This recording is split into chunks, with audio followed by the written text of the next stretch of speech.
Hi guys, it's me, Trudy Lee. I'm back finally. As you guys know, I have to go out of town to work a few times a year. My husband has his own show, and it was time for us to go to McAllen and do our show. We had to leave Wednesday morning and come back. We actually came back about 1 o'clock Sunday night. But oh my gosh, the things that were going on, all these things that have happened are just heartbreaking. While we were in McAllen, we were staying at a friend's office house that doesn't live there anymore. He has moved to Hawaii long ago, but he still has an office in McAllen. He has an office slash room that we could stay in. So it had a bed and, it was okay. There was no internet. There was no TV, nothing. I did bring my laptop with me, but I could only get, Hulu, and that was it. I was watching Handmaid's Tale. Of course, I had my phone, so as soon as a shooting happened, I did see that it had happened. And then my husband was able to put DirecTV on his phone. I need to download a bunch of new things on my laptop to get DirecTV, and we're fixing to change to Dish, so I didn't want to do it. So I just watched from the phone. My heart is just breaking. And then to find out the shooter from El Paso happened, and then the next day on Sunday, another shooting in Dayton, Ohio. And I just can't believe it. It's just awful. It's horrible. And instead of doing a reading today with my cards, I just want to talk to y'all about what information that I've gotten from my spirit guide and what has come through for me. I just want to give it to y'all, the information that I have that's come through, okay?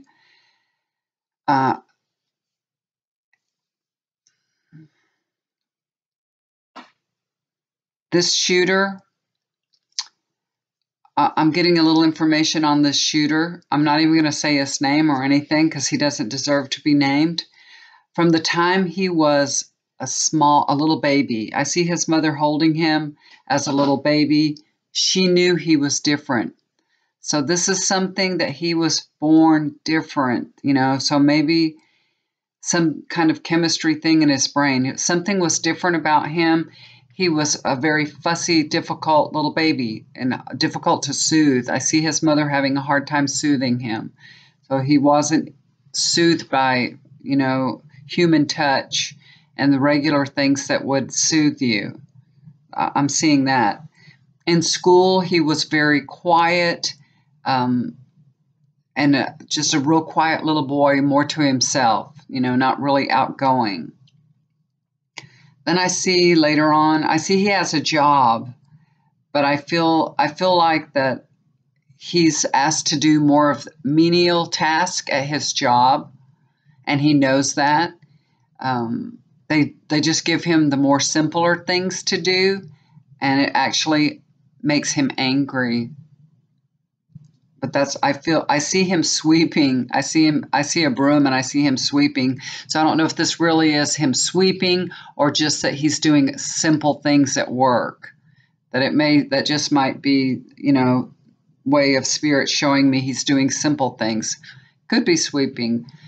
But I think it's more telling me that he's doing the more menial task, that, he's not doing the meat and potatoes of the work over there.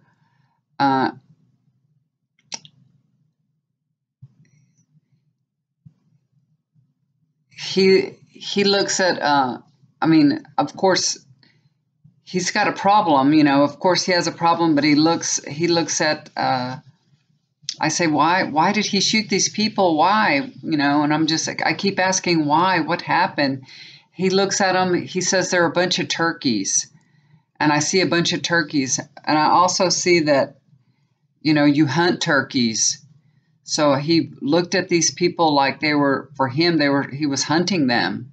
Because I just see turkeys, how turkeys, they group together, and they'll kind of group together and walk around together. So if you're ever hunting a turkey, you'll find a little group of them. So I guess he was hunting them so that he could shoot them, He was hunting for them in a group, and that's why he went to El Paso, because he knew he could find a group of them there, a big group. So he was looking for them as in a big group. He felt like the immigrants, the brown people, the people that are coming over here from Mexico, he felt they were making a mockery of the United States. Also, I don't think he liked gay people. I see the Statue of Liberty, and I see in rainbow colors. I see it in rainbow colors, so I think that includes gay people. He didn't like brown people, black people, gay people, you name it. And I'm just asking, why did he go to El Paso? Why El Paso? He went to El Paso, of course, because he knew it was a bigger population, but he had talked to somebody that lived there at one time or something, and that he had some information that somebody had previously given him. So I think that's, one of the reasons why he decided to do that, because he had a little bit of information about El Paso. I don't think it was his own information that he'd been there. I think it's secondhand information somebody told him. They may not have said that's a good place to go shoot immigrants, but they may have talked about living there and that there was so many Hispanics there, it was a very Hispanic town or something. And then I see Beto, and I think he didn't like that. He didn't like Beto either, and he didn't like it. He didn't like him speaking Spanish. Why is he speaking Spanish? He should be speaking English. Like in his debate and everything, he spoke a little bit of Spanish and all that, and he didn't like it. He didn't like it. But why is this happening? Why? Why did this happen? And especially, why did it happen right now? Why? And it happened to bring more attention to the immigrants, to bring more attention to brown people, people of color, gay people, gun control, all of this. It's just, it happened in a way that it's not just one thing. It's not just the immigrants. It's not just brown people. It's not people of color. It's not just gay people. It's not just it's everything. So it happened so that to bring more awareness of the prejudice and behavior, and I think of the people at the top, the Republicans, Trump. This is just shedding a light on their behavior. If some people couldn't see it, there's no way they can't not see it anymore. So there's some people that were still believing in what Trump was saying and doing, but now that they can see he's having effect on people that have, some type of mental issues, and he's having an effect on these people that are full of hate. His words that he spews from his Twitter account is having an impact, a huge impact. And it's not just helping him get votes. It's hurting people. It's hurting people, and it's bringing a light to his behavior. People are no longer going to be able to say, no, he's not prejudiced. They're not going to be able to say that. And he's not going to be able to get away with that behavior anymore. I mean, he's been doing it, and he has been called out about it. He's been called out, but he hasn't been called out by his Republicans. They haven't been calling him out. Maybe a few here and there have, but not too many. Also, a lot of people, especially here in Texas, they love their guns. I mean, you guys that don't live in Texas, we have gun shows here. I'm not kidding you. When there's a gun show in the convention center, it is packed. I mean, packed. People love their guns. They love them. And they're so afraid of gun control. They're so afraid of it. But we can have gun control. We can have control over automatic weapons and how many rounds you can buy and how many rounds a gun can fire and all that. We can have some gun control without taking everybody's gun away. Nobody needs an AK-47. Nobody needs it. So this is just going to solidify and bring the people together to help them understand this isn't taking something away from you. This is protecting the people, from mass murder. So this is just bringing people together. It's bringing people together, and it's also showing and reflecting the behavior of Trump and his colleagues and on the Republican people that are, in the Senate and all, that are covering his ass constantly. They're just shedding a light on that. So this is about hate. This is all about hate. This is what it is. So it's shedding a light on hate. Do you know, when I was younger, or maybe when my children were in school and all, do y'all remember everybody was saying, preaching tolerance? You'd go to church and everything. Let's have tolerance. Let's tolerate our neighbors. Let's tolerate gay people. This tolerance, that doesn't work, you guys. That's not working. That is the wrong way to think and behave and to do. We don't have to tolerate anybody, you guys. Don't teach your children tolerance. Don't teach your grandchildren tolerance. Teach them love. Love. You don't tolerate somebody. That means I don't really like you, but I'm going to tolerate you. That is the wrong thing. That's not working. You need to teach your children, teach your spouses, everybody, teach them with love. And you're saying, well, how do we do that? How do we teach love? How can you make somebody love another person? How can you do that? You know how you do that? By demonstrating it. Demonstrate love. Show your grandchildren, show your children, demonstrate it. Demonstrate it with your words. Talk about what's happened and how horrible it is and how those people don't deserve it, of course. But you can demonstrate love by doing acts of kindness. When you see a person that is different from you and is different from maybe your community, then you can show them kindness. If you're in a place where you see somebody that's different from you, you're with your children, speak nicely to them, talk nicely to them. Don't treat them any other different way. Don't look away from them. Don't say, well, I hope my child's never like that. Or you look at your kid and go, don't you ever do that. No, don't do things like that. Don't do things like that. Don't react out of fear. Don't react out of fear. There's so many ways that you can show kindness. And like I said, it's not about tolerance. Show love to other people. Invite some people to your home that you never thought you would invite. Let your children know that everybody is accepted in your home. That's one way you can do it. The kids that your children go to school with, let me tell you what, your kids could help you demonstrate kindness and love more than you know. More than you know. You could brainstorm with them and say, how can we make people feel more inclusive? Because there's so many people out there that they're feeling that they're not included, that they're feeling like outcasts, that there's something wrong with them, and that hate that they feel for themselves, they end up using it against minority people, people they think are getting something that they deserve, taking something away from them. But if you brainstorm with your children and say, hey, what could we do? What can we do to help this situation?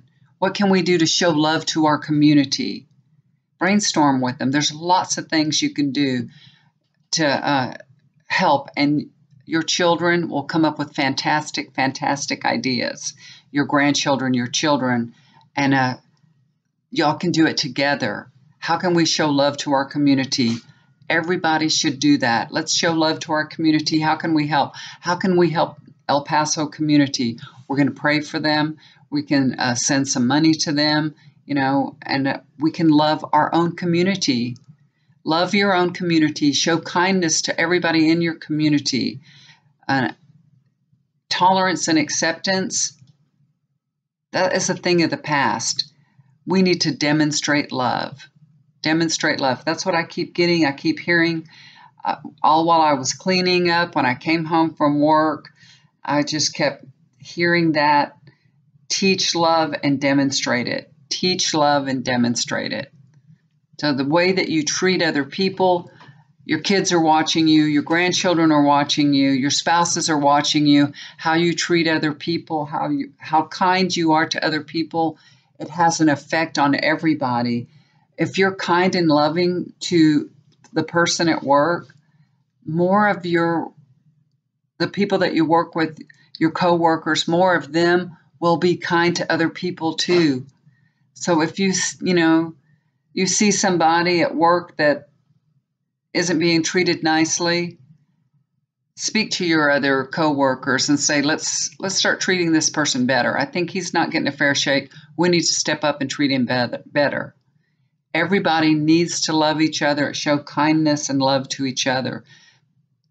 That is really the key here. It's the key. When I was in McAllen, and I started listening to Marianne Williamson, something that I think she had recently recorded and put on YouTube. It was from early July, I think. I was listening to her talk. I love her. I love her. She speaks so eloquently, so beautifully. I wish she could be president, y'all. I would vote for her in a second. I recommend y'all to go listen to her. When she was first on the first debate, they kind of laughed at her. And I heard that she was on Bill Maher. I didn't get to watch, like I said, I didn't get to watch any TV at all. I heard she was on Bill Maher. I want to go watch that and see the interview with her on Bill Maher. She was there. I haven't been able, I've been busy. I got home, started cleaning. I had some readings to do, some paid readings. I had to get that out. Then my grandchildren, 2 of them came yesterday, and then 2 more came today. So they come to see Grandma and say hello. Thank you. Thank you, thank you, thank you. I'm so grateful for that. It's so beautiful to have your grandkids come over, even if they're, one of them's an adult. She's over 18. She'll be 19. So it's still, it's beautiful. Of course, you know that. Anyway, guys, that's what I got from Spirit. I don't know what to say. I'm full of emotion. I'm really full of emotion. When I sat down here to make this video and just talk to my spirit guide, before I even started talking, the tears are coming. They're just flowing. So you guys say a prayer for all the people that are affected by this shooting. Say a prayer for all the people in Dayton, Ohio, and all the people that were shot and their families, and El Paso, for the communities. They're going to heal. They will heal. But there's a reason this happened, and it's to show all the prejudice, all the horrific things that are said by this president need to stop. And it's going to bring him down. This is what's going to bring him down. This is the beginning of the end, and it's going to bring Trump down. There's just all kinds of things that are going to happen. I saw him turn a corner in July, and I think August is going to be even worse, and it's going to bring him down. It is. Nobody's going to trust him. I mean, we don't trust him. I know you guys don't trust him. I don't trust him. I never have. But there are some people that were still going to vote for him. Now they're not. They're not. They're there's a lot of Republicans out there that are going to change now because of this. And I wish it didn't come to that. I wish it didn't come to bloodshed to make people see what he's all about, that he's spreading hate. Trump is spreading hate, and that's all there is to it. He's spreading hate. I know he's not 100% guilty of pulling the trigger himself, but he's blowing that whistle, you know. He's blowing that whistle, and it's calling all the crazies out. It's calling the crazies out. You know, there's people on the left, there's Democrats. They could be doing the same thing on Trump. They could be doing a dog whistle for the crazies on Trump. They don't behave like that. They don't act like that. They don't do that. They don't do that. And it's just a demonstration of control that Trump doesn't have. He doesn't have any self-control. And I don't, you know, I'm going to do a reading on Trump. I'm going to do a reading on Trump. I haven't even done my reading for August. I usually do the zodiac for August. I haven't done it. I haven't done anything, y'all. I'm so sorry. I was going to do a reading on some of the candidates, some of the Democratic candidates. I haven't even seen the second debate. I saw the first one because I was home on Tuesday, but I haven't seen the second one at all. I haven't, you know, I didn't get to watch TV while we were gone, and I didn't see it. And I haven't been home really long enough to turn on the TV. And, of course, on the TV, all it is about the shooting now. I do have it recorded, and I tried to watch a little bit last night. I turned it on and tried to watch it. I fell asleep. I couldn't watch it. I just passed out.